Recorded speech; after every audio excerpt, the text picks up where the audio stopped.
तक जिंदा रहेगा तब तक उनको जेल में रहने होगा।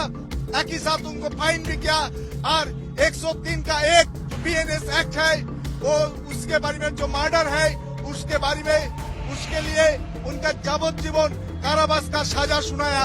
संजय जो बात कर रहा है उन्होंने राजीव कुमार का नाम लिया, पुलिस का नाम लिया, उसका तहकीकात होना। तो उन लोगों का क्या हुआ, उन लोगों का सजा का क्या हुआ? ये पूरा जो केस है इसमें अन्याय के सिवा कुछ नहीं, घोर अन्याय मैं ये कहूँ।